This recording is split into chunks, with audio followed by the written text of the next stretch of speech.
Orang ini tetap hidup walaupun sebagian kepalanya hilang. Antonio Lopez, 43 tahun, sebagian kepala dan otaknya mengalami kerusakan begitu parah dan ia telah kehilangan kemampuan untuk berbicara dan berjalan serta masih dalam pengawasan dokter.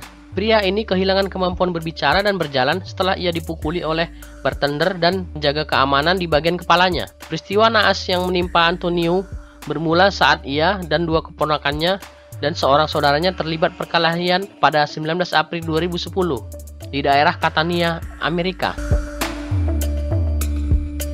Perkelahian itu disinyalir bermula setelah bartender menolak untuk melayani salah satu keponakan Antonio.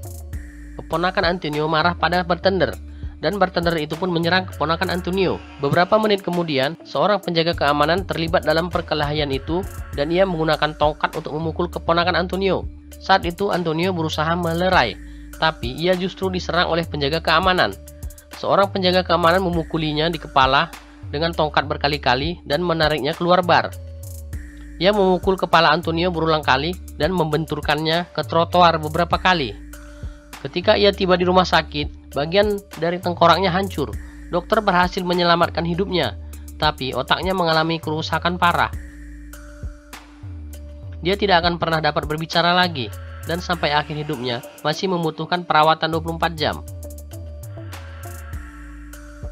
Korban yang berusia 43 tahun ini didampingi oleh keluarga dan pengacara, juga tampil dalam konferensi pers terkait dengan keputusan pengadilan tersebut. Mahkamah Agung Amerika Serikat telah menyatakan perusahaan keamanan bersalah dan korban mendapatkan kompensasi sekitar 58 juta dolar Amerika Serikat atau sekitar 500 miliar rupiah.